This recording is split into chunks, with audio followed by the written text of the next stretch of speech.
नमस्कार दोस्तों, स्वागत है आपका मेरे YouTube चैनल कुमाऊँ क्लासेस में। तो दोस्तों, एक बार मैं फिर हाजिर हूँ आप लोगों के सामने एक नई क्लास के साथ। और आज की हमारी जो क्लास होने वाली है वो काफ़ी इम्पोर्टेंट क्लास होने वाली है। आज हम पढ़ेंगे उत्तराखंड के पंच केदार के बारे में। तो जो उत्तराखंड के पंच केदार हैं वो उत्तराखंड के रुद्रप्रयाग और चमोली ज़िले में फैले हुए हैं। इनमें से जो 3 केदार हैं वो रुद्रप्रयाग ज़िले में स्थित हैं और 2 केदार हैं वो चमोली ज़िले में स्थित हैं। केदारनाथ, मद्महेश्वर नाथ और तुंगनाथ ये आपको रुद्रप्रयाग जिले में मिलेंगे। और जो 2 केदार हैं कल्पेश्वर नाथ और रुद्रनाथ ये स्थित हैं चमोली ज़िले में। तो आइए आज की इस वीडियो में हम जानते हैं इन्हीं पंच केदारों के बारे में। तो दोस्तों, पंच केदारों को पढ़ने से पहले सबसे पहले इससे जुड़ी एक पौराणिक कथा को हम जान लेते हैं। तो ये जो बात है ये महाभारत टाइम की बात है। महाभारत टाइम में क्या हुआ था, जब पांडव कुरुक्षेत्र का युद्ध जीत गए थे तो जो पांडव लोग थे उन पर भ्रात हत्या का दोष लग जाता है। ठीक है, तो भ्रात हत्या का दोष लगता है तो भ्रात हत्या के दोष से मुक्ति पाना चाह रहे थे। तो श्री कृष्ण भगवान जी ने उनसे कहा कि अगर आपको भ्रात हत्या के दोष से मुक्त होना है तो आप शिव जी की आराधना करो, शिव जी को खुश करो। लेकिन उस टाइम पर जो शिव जी थे वो पांडव से काफ़ी रुष्ट थे। ठीक है, तो पांडव को दर्शन नहीं देना चाहते शिव जी। तो जो पांडव थे वो पहुंच जाते हैं काशी भगवान शंकर का आशीर्वाद लेने। तो शिव जी जो हैं वो काशी में नहीं मिलते हैं उनको। ठीक है, तो शिव जी उस समय आ जाते हैं कहाँ पर, हिमालय में। तो जैसे ही पांडव को पता लगता है कि जो शिव जी हैं वो हिमालय में चले गए हमसे रुष्ट होकर, तो जो पांडव लोग थे वो भी लगन के पक्के थे। तो वो लोग चलते चलते वो भी कहाँ आ जाते हैं, हिमालय में आ जाते हैं। तो ऐसा कहा जाता है कि भगवान शंकर ने हिमालय में यानी केदारनाथ में एक बैल का रूप धारण कर लिया था।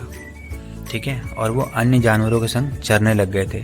तो पांडव लोग भी वहीं पहुंच गए क्योंकि उनको भैया उनके दर्शन करने ही थे, वो लगन के पक्के थे, उनको शिव जी के दर्शन करने ही थे। उसके बाद भीम ने, कहते हैं कि भीम जो थे उनने एक विशालकाय रूप धारण कर लिया था और 2 पहाड़ों के बीच में पैर फैला दिए थे। उसके बाद जितने भी जानवर थे वहाँ पर जो शंकर रूपी बैल के संग चर रहे थे वो सब उनके पैरों के नीचे से निकल गए।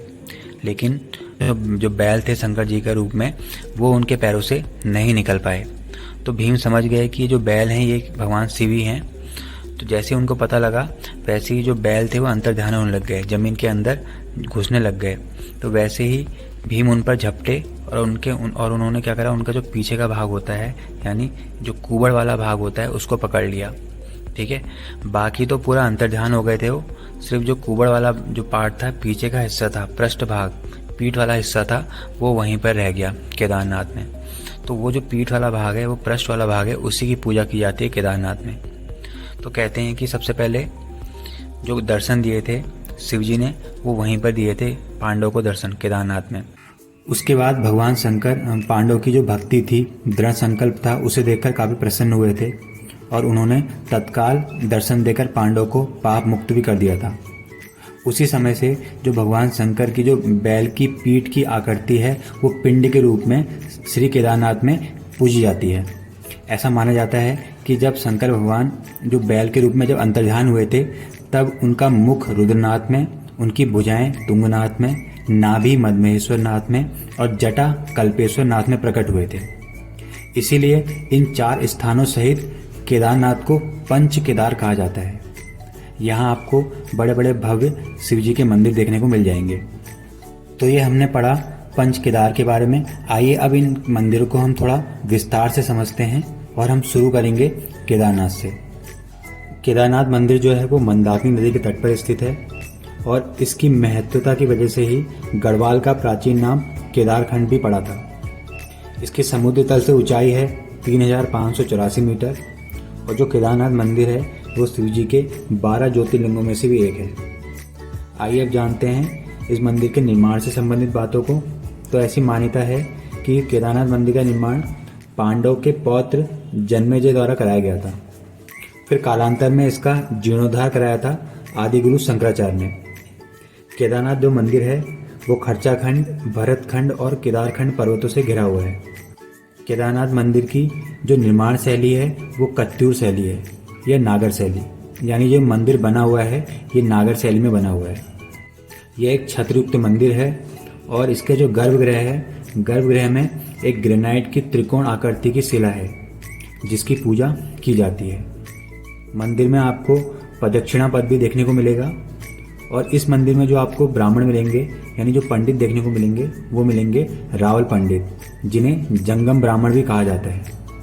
केदारनाथ मंदिर में एक शिवजी की पंचमुखी मूर्ति भी स्थापित की गई है और जैसा कि हमने अभी कहानी में सुना था कि इस मंदिर में शिवजी के पृष्ठभाग यानी पीठ की पूजा होती है और इसीलिए केदारनाथ को प्रथम केदार भी कहा जाता है।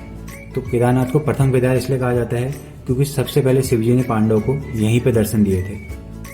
ऐसी भी मान्यता है कि सबसे पहले केदारनाथ की यात्रा की जाती है, उसके बाद बद्रीनाथ की यात्रा की जाती है। जैसा कि आप लोग जानते हैं कि केदारनाथ मंदिर जो है वो हिमालय के बीचों बीच स्थित है, यानी काफ़ी ऊंचाई में स्थित है। तो यहाँ पर शीतकाल में काफ़ी डिफ़िकल्टी होती है, यानी काफ़ी मुश्किल होती है पूजा करने में। तो शीतकाल में इसके कपाट बंद हो जाते हैं। ठीक है, तो शीतकाल में जो भगवान केदारनाथ हैं उनकी पूजा की जाती है ऊखी मठ में। ऊखी मठ ये भी रुद्रप्रयाग में ही स्थित है। तो ऊखी मठ में पूजा की जाती है केदारनाथ भगवान जी की शीतकाल में। अब जो इसके कपाट कब बंद होते हैं ये भी समझ लेते हैं हम थोड़ा। तो केदारनाथ मंदिर के कपाट तुम्हारे भैया दूज के आसपास बंद हो जाते हैं और बैसाखी के आसपास अक्षय तृतीया को खुल जाते हैं, यानी 13 और 14 अप्रैल के आसपास इसके कपाट पुनः खोल दिए जाते हैं। जो ऊखी मठ है जो कि रुद्रप्रयाग में ही स्थित है, तो ऊखी मठ में केदारनाथ मंदिर समिति का मुख्यालय भी स्थित है और जो रावल पुजारी हैं उनका निवास स्थान भी ऊखी मठ ही है। यानी केदारनाथ भगवान जी की शीतकालीन पूजा भी ऊखी मठ में होती है, केदारनाथ मंदिर समिति का मुख्यालय भी यहीं पर है और रावल पुजारियों का जो निवास स्थान है वो भी ऊखी मठ में ही है। तो ये था हमारा केदारनाथ के बारे में जानकारी। आइए अब जानते हैं अगले केदार के बारे में, यानी मद महेश्वर के बारे में। तो मद महेश्वर नाथ मंदिर जो है इसको द्वितीय केदार भी कहा जाता है, यानी सेकंड केदार। इस मंदिर की समुद्र तल से ऊंचाई 3298 मीटर है और यहाँ पर शिव जी की नाभि की पूजा की जाती है। ये जो मंदिर है ये चौखंबा शिखर पर स्थित है। एक पर्वत है चौखंबा, उस पर ये स्थित है मद महेश्वर मंदिर। अब ये इलाका भी काफ़ी दुर्गम हो जाता है, जाड़ों के टाइम पर काफ़ी बर्फ़ वगैरह पड़ जाती है, तो इसके भी शीतकाल में कपाट बंद हो जाते हैं। तो शीतकाल में इसकी पूजा कहाँ होती है मद महेश्वर नाथ की? तो शीतकाल में मद महेश्वर भगवान जी की पूजा भी ऊखी मठ में ही होती है। ठीक है, मद महेश्वर नाथ में आपको वर्षा ऋतु में काफ़ी अधिक मात्रा में ब्रह्म कमल भी देखने को मिलेंगे। ठीक है, उसके बाद स्कंद पुराण के 47वें और 48वें अध्याय में मद महेश्वर नाथ मंदिर का वर्णन भी मिलता है। तो ये था जानकारी मद महेश्वर नाथ मंदिर के बारे में। आइए अब पढ़ते हैं अगले केदार के बारे में। तो अगला केदार हमारा वो होगा तुंगनाथ। तो तुंगनाथ मंदिर जो है इसको तृतीय केदार भी कहते हैं, यानी थर्ड केदार भी कहते हैं। तुंगनाथ मंदिर भी रुद्रप्रयाग जिले में ही स्थित है और इस मंदिर की जो ऊंचाई है सी लेवल से वो है 3680 मीटर। तुंगनाथ मंदिर चंद्रशिला पर्वत पर स्थित है और यहाँ पर शिव जी की भुजाओं की पूजा की जाती है। अब जो तुंगनाथ मंदिर है ये भी काफ़ी ऊंचाई में है, काफ़ी दुर्गम इलाकों में है ये। ठीक है, और यहाँ भी शीतकाल में काफ़ी मुश्किल हो जाता है, बर्फ़ वगैरह पड़ जाती है तो काफ़ी मुश्किल हो जाता है पूजा पाठ करना। तो इसके भी शीतकालीन कपाट बंद हो जाते हैं। तो तुंगनाथ की शीतकालीन पूजा कहाँ होती है? तो ये होती है मक्कू मठ में। ठीक है, मक्कू मठ रुद्रप्रयाग में एक जगह पड़ती है, वहाँ पर तुंगनाथ भगवान जी की शीतकालीन पूजा की जाती है। एक और खास बात तुंगनाथ मंदिर के बारे में वो यह है कि उत्तराखंड में सर्वाधिक ऊंचाई पर स्थित देव मंदिर है ये। ठीक है, यानी इससे कोई भी ऊंचाई पर कोई भी देव मंदिर स्थित नहीं है, सबसे ऊंचाई पर यही मंदिर स्थित है। ठीक है, और इसकी समुद्र तल से ऊंचाई कितनी है? तो 3680 मीटर। तो पंच केदार में से 3 केदार हमने पढ़ लिए। पहला केदार था केदारनाथ, दूसरा था मद महेश्वर नाथ, तीसरा था तुंगनाथ। आइए हम अगले अपने चौथे केदार के बारे में पढ़ते हैं जो कि होने वाला है कल्पेश्वर नाथ। ठीक है, तो जो कल्पेश्वर नाथ है जो कि चौथा केदार में से एक है, ये स्थित है चमोली जिले में। इनकी समुद्र तल से ऊंचाई है वो है 2134 मीटर। यहाँ पर शिव जी के बालों की पूजा की जाती है। और जो ये है कल्पेश्वर नाथ, एक ऐसा है पंच केदार में से चौथा केदार माना जाता है। कल्पेश्वर मंदिर में जो पुजारी हैं वो नंबूदिरी ब्राह्मण हैं। इनके बारे में ये कहा जाता है कि ये आदिगुरु शंकराचार्य जी के शिष्य रहे होंगे। आइए अब जानते हैं पंच केदार में से आखिरी केदार रुद्रनाथ के बारे में। पंच केदार में से पांचवा केदार है वो है रुद्रनाथ मंदिर। जो रुद्रनाथ है वो उत्तराखंड के चमोली ज़िले में स्थित है और पंच केदार में से एक केदार है। रुद्रनाथ मंदिर की समुद्र तल से ऊंचाई है 2290 मीटर और यहाँ पे शिव जी के मुख की पूजा की जाती है। दोस्तों, पंच केदार के बारे में एक और ख़ास जानकारी ये है कि ये जो जितने भी मंदिर स्थित हैं ये सब प्राकृतिक सौंदर्य और बड़े बड़े ऊंचे ऊंचे पहाड़ों के बीच स्थित हैं।